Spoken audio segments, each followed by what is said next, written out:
A breath, a syllable, a ripple of vibration. That was all the world had left when the first silence beast crawled out of the starless gulf.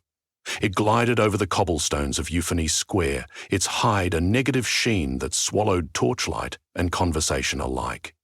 Every chime, shuffle, and exhalation died as it passed, until an aching hush flooded the city's heart. People tried to scream. Nothing reached their own ears, it prayed, yet even their thoughts seemed smothered. Terror has a sound, and when that sound is stolen, it becomes something worse. On the square's western edge stood the hall of Echo Forge, its brass roof vents quivering beneath a permanent cloud of steam and syllables. Inside, hammers smote in visible awe, anvils rang in chords instead of clangs, bellows wheezed vowels into crucibles that glowed with shimmering tone. The forgers there were artisans of resonance, sworn to smith spoken words into weapons fierce enough to cleave silence. Master Orant the Reverberant felt the hush seep under the hall's threshold. He paused mid-stroke, the vowel he was shaping a wide, warm ah shuddering between his tongs. The forger's chorus faltered. Apprentices lifted their ear shields. Even the anvils dimmed, metal turning dull as if robbed of echo. "Lock the gates," Orant ordered, voice hoarse but still audible. "Raise the harmonic bastion." Bronze shutters sealed windows. Tuning fork pylons crackled to life, weaving a dome of invisible vibration above the hall. The hush hesitated at that shimmering membrane, repelled like frost against glass, but it would not retreat. Through fogged panes the smiths watched the beast ooze across the square, devouring the fountain's burble, the baker's bell, the heartbeat of the city. Apprentice Leora clutched her throat. She was 17, copper-haired and gifted with a timbre clear as mountain dawn. She had come to the forge only 3 months before, still memorizing the runes of phonemic metallurgy, yet already she could twist a whisper into a dagger of glassy tone. Now her voice stuck behind her palate, shaken. "Master," she asked, "can our walls hold it?" Orant's beard trembled with the residence that lived in him for a time, but silence is patient, and younger than rumour claims. He shut off the bellows, then gathered the apprentices around the central anvil, a monolith carved from meteor iron and veined with harmonic glyphs. "Hear me," he said. "Our craft was born for this hour. We must raise a blade worthy of the Quiet Eater." The apprentices inhaled as one. They knew the legends. When sound itself came under siege, an echo forger would craft a sword of pure resonance from the mightiest utterance. A phrase so potent it could shatter hush like crystal. Yet forging such a sword demanded more than molten metal and hot words. It required a living choir, a binding of voices into one unstoppable note. Leora's gaze drifted to the forger's reliquary, where relic blades hung in glass. The murmur spear, forged from gossip. The anthem glaive, echo of 1,000 revolution songs. The whale knives, each a child's first cry, hardened by sorrow. All these had beaten lesser hushlings. None had met the Quiet Eater, whose hunger was said to be older than breath. "Bring me the tongue hammer," Orant commanded. 2 journeymen rolled out a cart bearing the legendary tool, a mallet whose head was a petrified larynx bound in silver ligatures. When it struck an anvil, it did not ring, it spoke. Orant gripped its handle. "We start with foundation phonemes.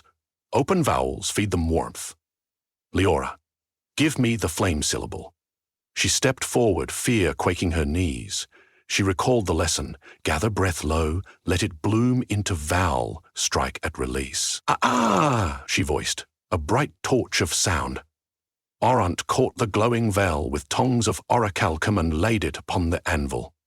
The tongue hammer fell, articulating a consonantal blow. T. Sparks of saffron echo fountained. More apprentices voiced. Alan gave a rolling Petra supplied a crisp K. Each phoneme flattened, folded, reheated, in melodic heat, gaining edges of light. When consonants fused to vowels, they flashed into rudimentary blades, flimsier than paper, gone before they cooled. The forgers scrapped and reforged, layering harmonics tighter. All evening they labored, yet every strike felt muffled. The quiet eater pressed closer, its void mass taller than chapel spires now, blotting points of candlelight one by one outside the bastion. With every inch it swallowed, the apprentices' voices dimmed another nuance. Leora's notes came brittle, like reeds before frost. At midnight, Orant laid down the tongue hammer, sweat freezing on his temples. "This forge cannot birth the needed sword," he admitted. "The hush is draining our resonance faster than we shape it. We must seek deeper ore." Murmurs of dread rose. The only deeper source lay beneath the city, the Whisper Vault, a catacomb where the first echo forgers had buried the prime phoneme, the eldest sound ever spoken, said to carry the raw resonance of creation. For centuries it was sealed, for to unearth it risked fracturing the world's equilibrium. But equilibrium was already fracturing. Leora felt the hush gnaw the rim of her hearing, a creeping tinnitus of nothing. She stepped beside her master. "I will descend," she said before fear could reclaim her tongue. "My voice is young, I still have volume to spare." Orant regarded her, eyes charcoal and ember. The vault trials a spirit. Echoes there loop inward and hack at memory. Many who search lose track of their own name. But if you go, take this. He unslung from his belt a dagger of ringing quartz, etched with harmonic filigree. The shard of reprise. It holds a recorded fragment of your own laughter. If you forget who you are, unsheath it. Leora bowed and accepted.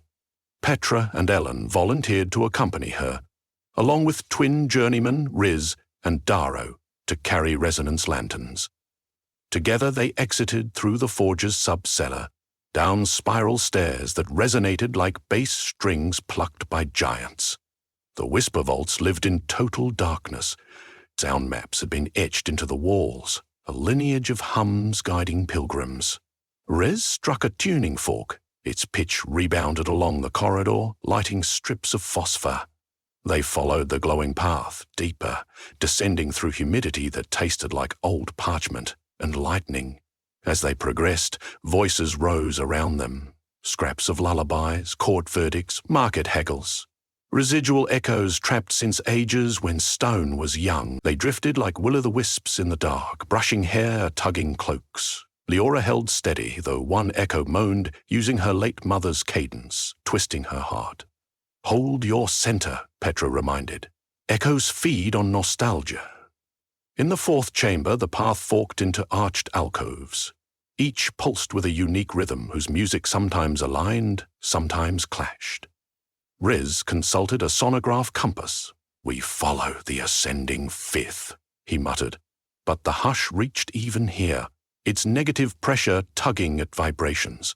Some alcoves fell silent entirely, luring the group with soft promise of rest. Elan inadvertently stepped toward one. His lantern dimmed. Leora grabbed him, shouted his name. Her voice came out thin, like chalk dust. At last they entered the vault proper, a cavern high as cathedrals yet flawless, suspended over an abyss of silence. In its center hovered a single syllable, visible as a pulsating glyph of light and rhythm, the prime phoneme. It was not letter nor rune, but an abstract swirl of pitch, timbre, and intent. As they approached, the air vibrated until bones rattled. Riz dropped to knees, eyes bleeding tears of sound. Petra yelled, though they heard nothing.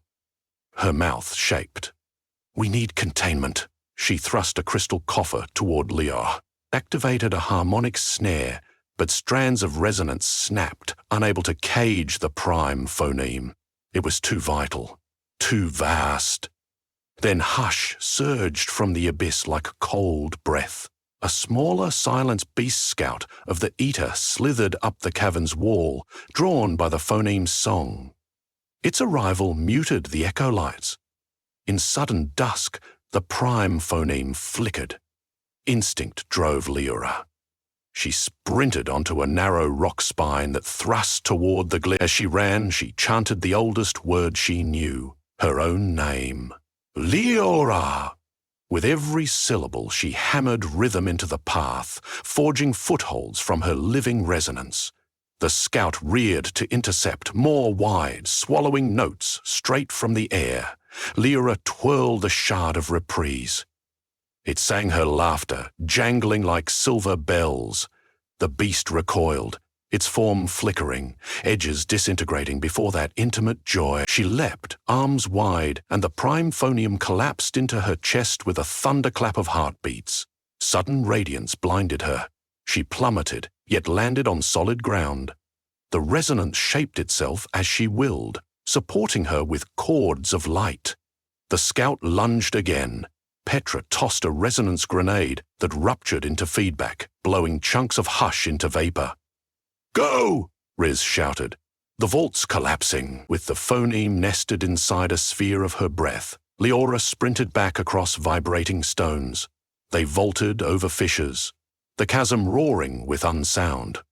Once in the corridor, Darrow sealed the gate with a tremolo bar that fused the rock mouth shut.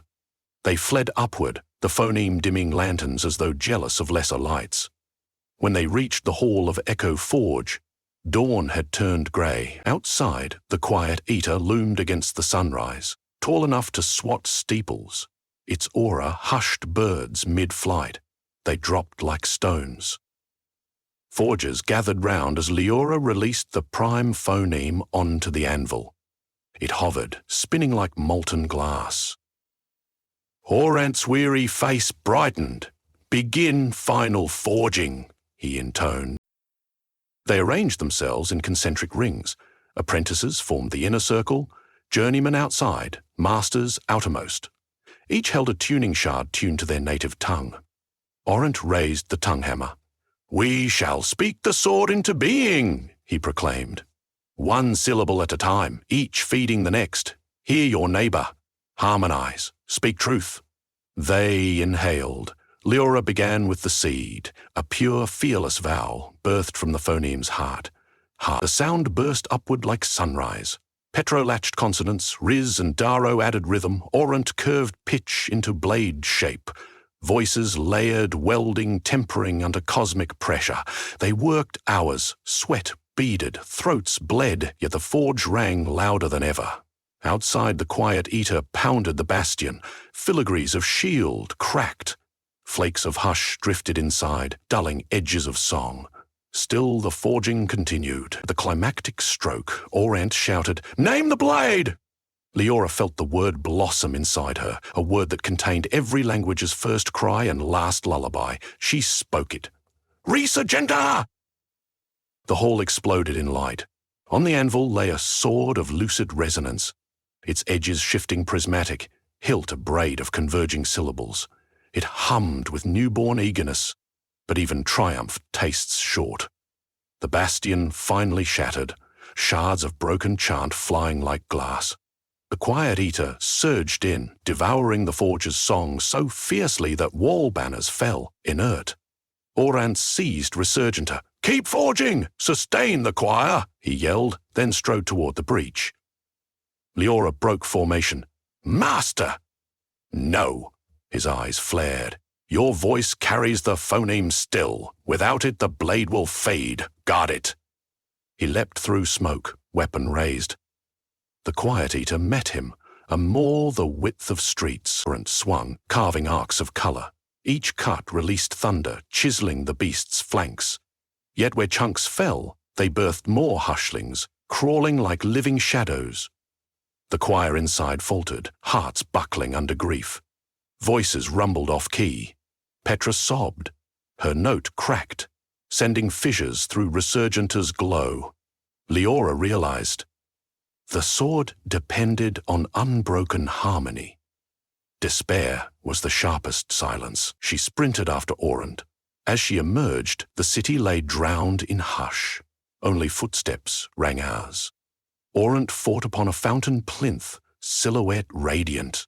The quiet eater's tendrils whipped, each strike erasing echoes of his grunts. Leora climbed rubble, cupped hands, and shouted the phoneme child of her heart. Sound geysered, parting hush like curtains.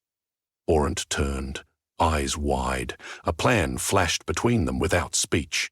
He tossed Resurgenta. It spun toward her, blades singing. She caught the hilt. Resonance coursed up arms like sunrise through bone. The sword felt weightless, made of intention. Yet she sensed fissures spider webbing along its edge, weakening. She knew the cure. Add more voices. She looked around at windows where citizens cowered, lips pressed to mute screams. She raised the blade high. "People of Sunanchia," she called, the sword amplifying her every breath. "The hush steals your words only if you surrender them. Lend me one syllable, any, so we may cut a path back to dawn." At first, only wind answered. Then a street urchin whispered her father's name. The blade brightened a shade. An old baker croaked the recipe for bread. Two lovers cried each other's names. As more words spilled, the blade's fractures healed, forging anew with each. Cascaded along its faller. Inside the hall, Petra caught the swell and rallied the choir. They sang, their notes threading through the broken windows, braiding with the citizen's speech until the city itself hummed as instrument. Leora advanced. Each step she spoke a fresh string of words, lullabies, oaths, rumors, jokes. Resurgenta widened into a great sword of aurora light. She swung, slicing off the quiet eater's nearest tendril. Instead of birthing hushlings, the severed stump sprouted birdsong that flew into morning air. Enraged, the beast gaped, vacuuming whole chronostalls into its throat. The roar of suction erased hundreds of fresh voices. Leora braced, gripping the phoneme within her chest like a shield. Behind, Orant placed a hand upon her shoulder. Blood slicked his beard, yet his voice, though faint, formed harmony. "Together," he wheezed. They lunged as one. She pierced the beast's core. Orant hammered the hilt with his last shout. "Live!" Resurgenta detonated, flooding the void carcass with resonance that had no room to echo, only to be. The hush collapsed into splinters of luminosity, raining like new-forged bells. Silence broke, not by noise, but by possibility. The city exhaled a chorus so vast the sun seemed to rise twice. When echo settled, Orant lay dying, body half turned to marble glass. Leora knelt. He smiled weakly. "Echo forgers. Must leave. Resonance. In younger throats," he said, voice thinning. "Take the tongue hammer." She gripped his hand until it stilled. He faded, but the hush did not reclaim him. His body chimed once, then disintegrated into motes that rang down alleys like farewell chimes. Weeks passed, the metropolis healed, patching roof tiles and memory alike. Silence beasts no longer crept the squares, yet every fountain now sang a counter-melody, a sentinel tune. In the rebuilt hall of Echo Forge, banners of vibrance fluttered.